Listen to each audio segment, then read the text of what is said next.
Welcome back to Candidate Question Time for the 2022 Manchester Students' Union elections, hosted by the UOM Student Media Team, Manchester Media Group. I'm Patrick Whiteford, a politics student here at UOM.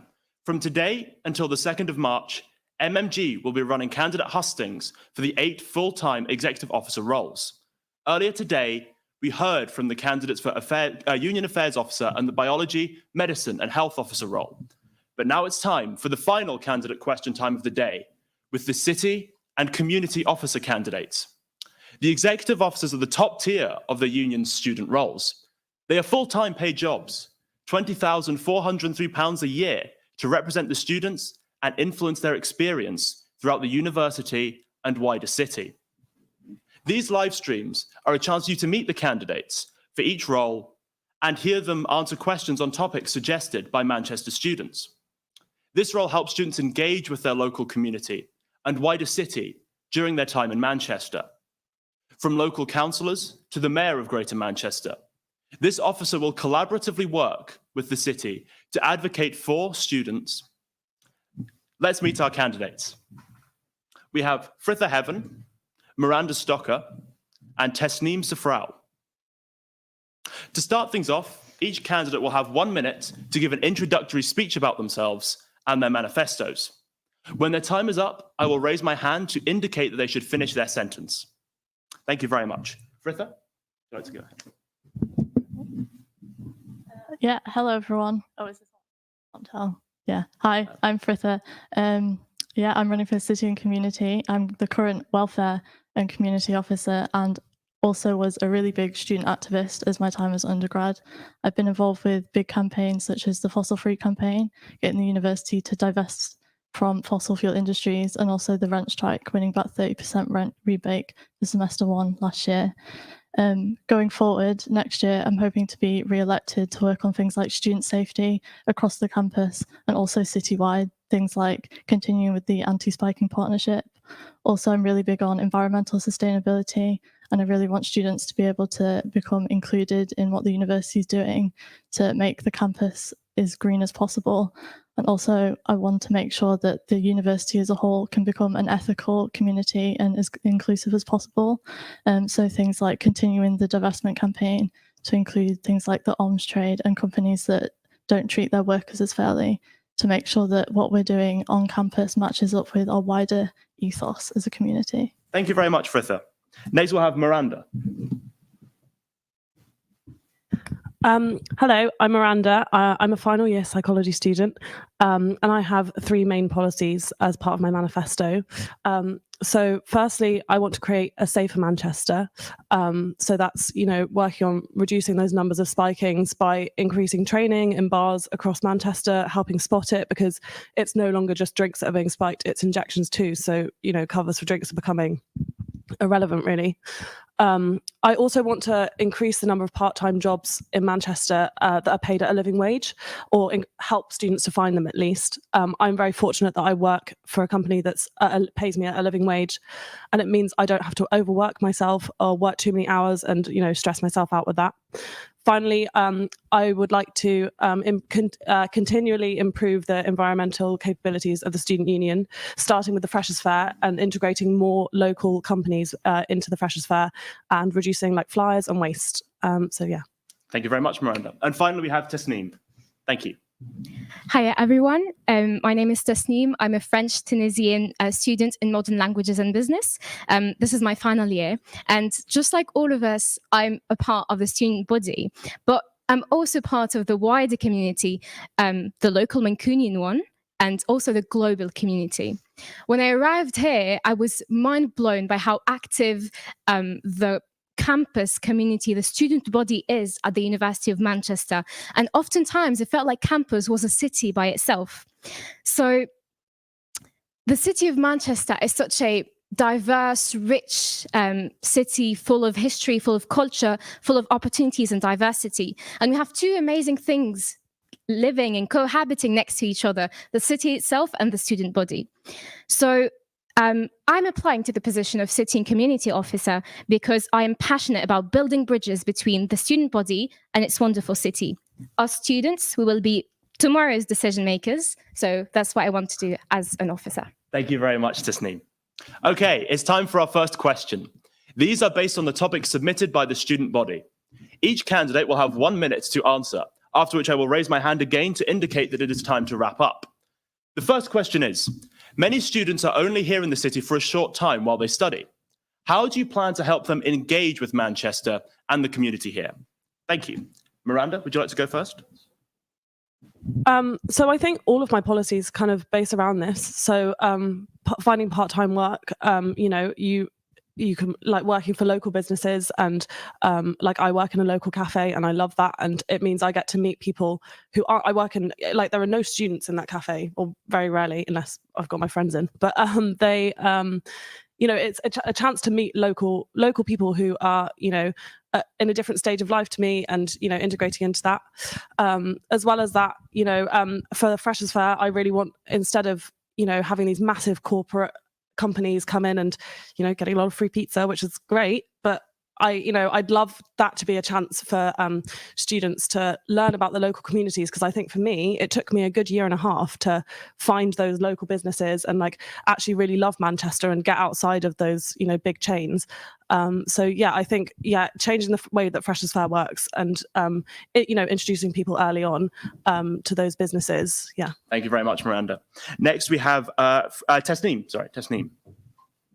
As an international student myself, I know how you can feel very out of place when you arrive in a new city like Manchester, which is so big and so full of opportunities, like I said earlier. And one of the reasons I'm running for this is I want students to feel like they can do something positive for this city, even if they're here for a short amount of time.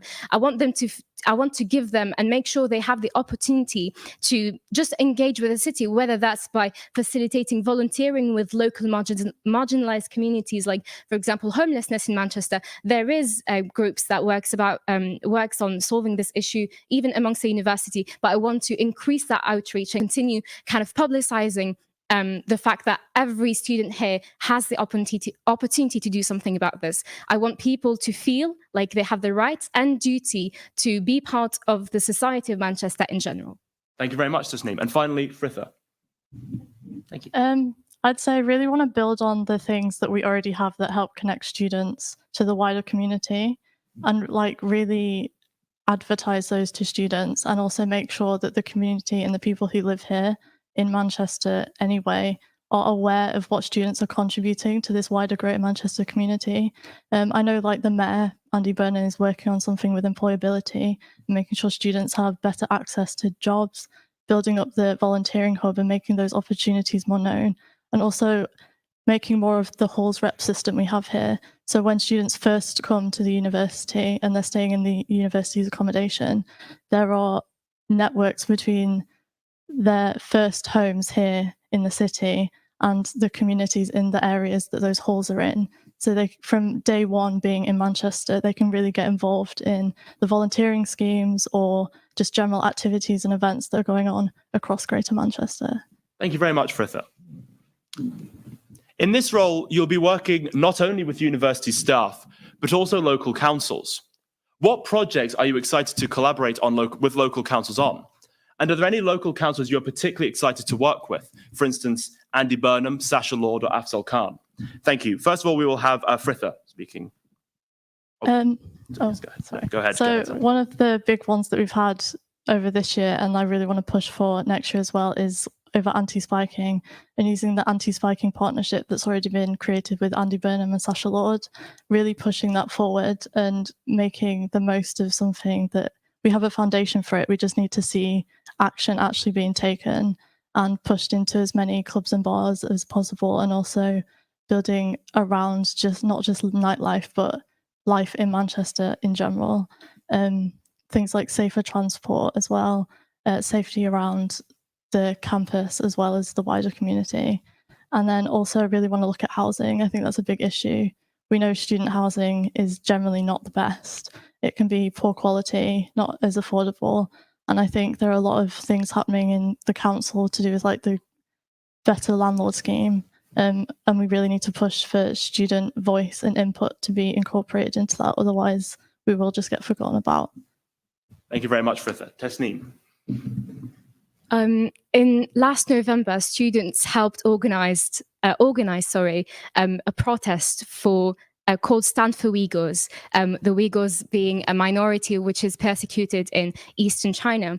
A lot of students have talked about wanting to be involved in this, which is part of being involved both with the city and the community. And Afzal Khan was one of the supporters of this protest we organized, and he spoke at our protest, made sure that people knew as a city representative, he was involved with us in this issue. So social activism is also a way of getting students involved in their local community, but also wider global community, and also connecting with their city MPs, for example.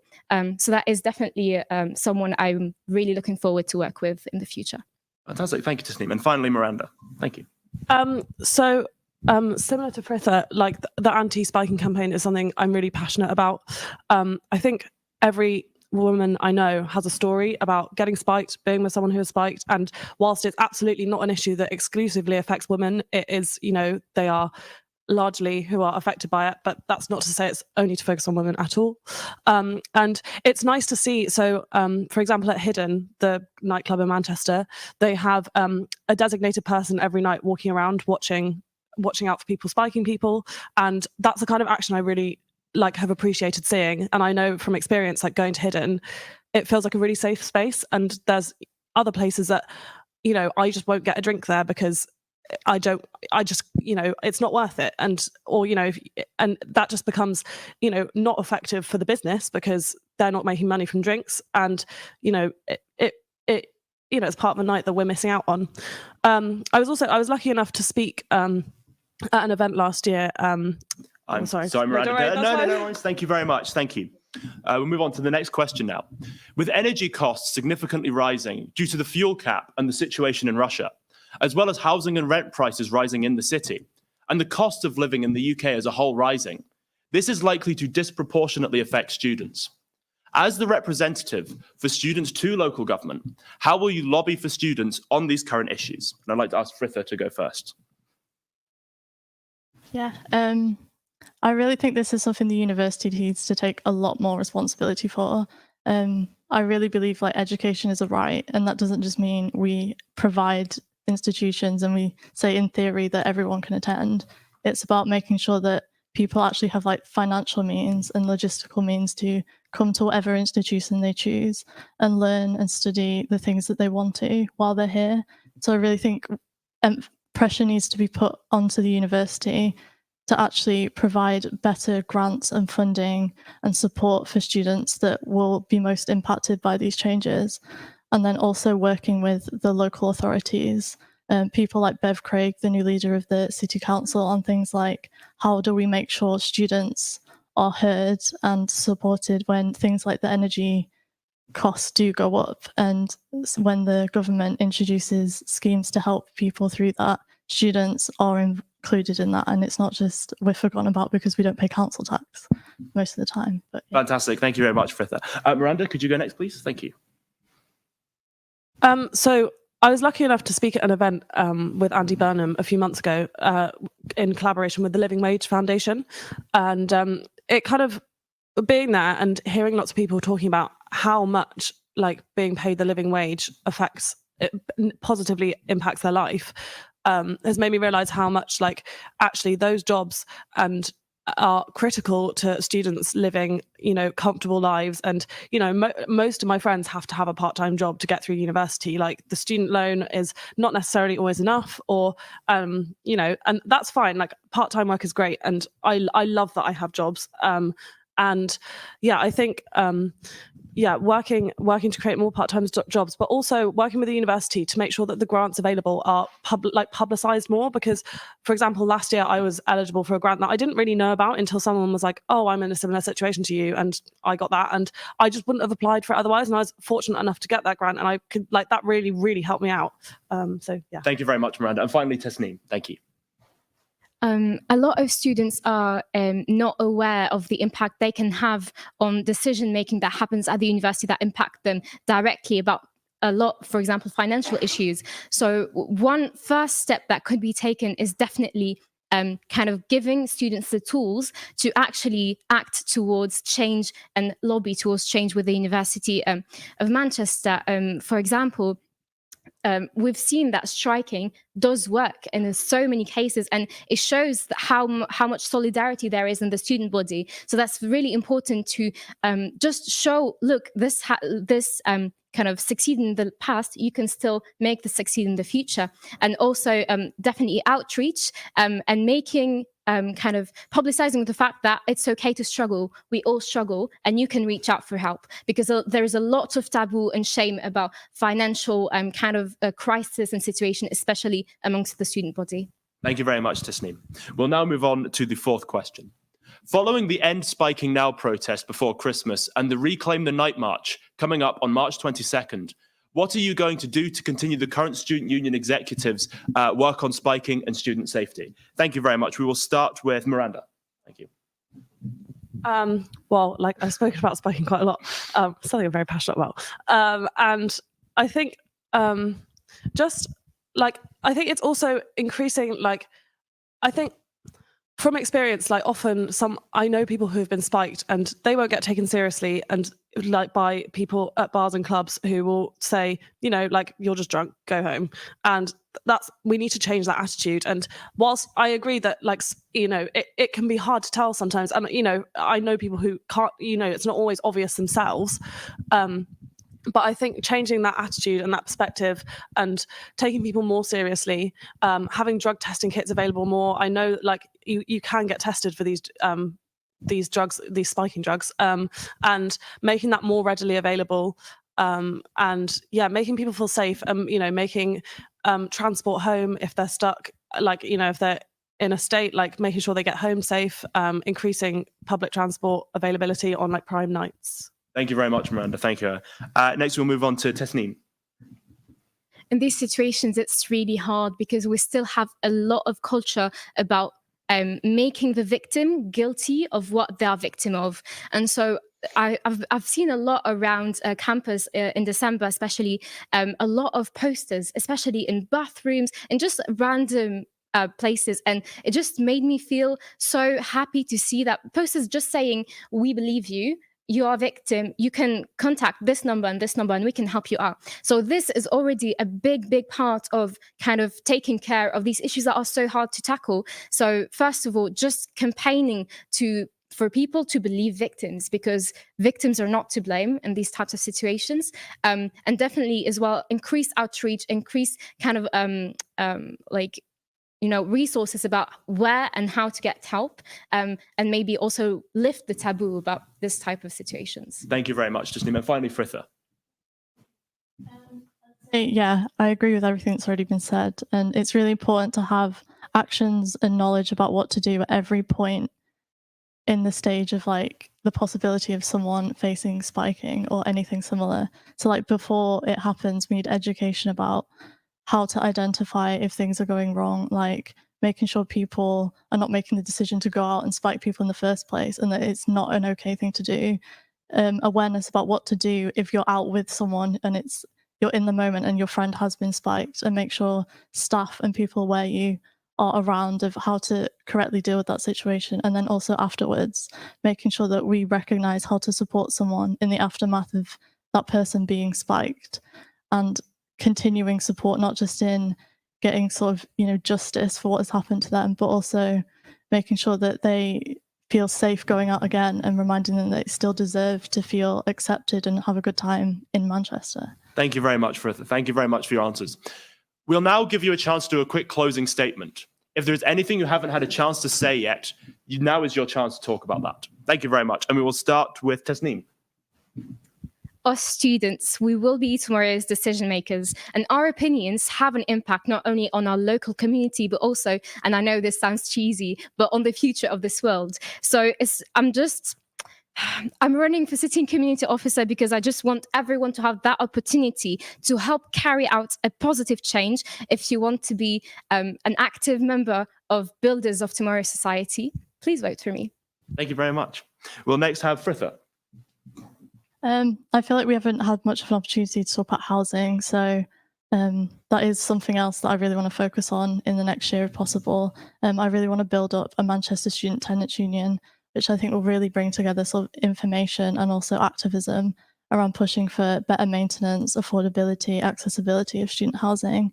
I also want to try and get the university to bring back its role as being a guarantor for international and independent students, because I think they're often really forgotten about in terms of student housing and talking about moving away from home for the first time, and it is really a bigger barrier than most people face.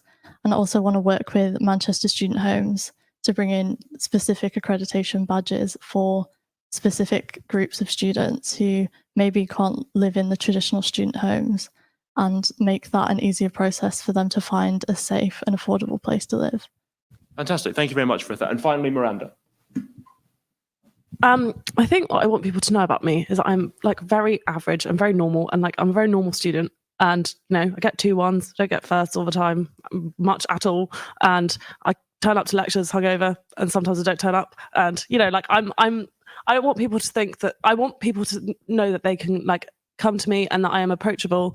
And I hope that means that I can open up conversations with students as a fellow. Obviously, I won't be a student, but as a past student, and that it's not like talking to big names in the university who you feel like that change won't happen. Like I want people to think that change will happen with me, because it will. And the other thing I want to acknowledge is that I am a white middle class cisgendered woman, and I am very fortunate for I have a lot of privilege of that. But I want people to come to me with problems that don't affect me, and I hope that I am representing those problems as well, and sorting those out as well, even if they have nothing to do with me. And I want to be as inclusive as possible. Thank you very much, Miranda. Thank you. Thank you all for taking part today.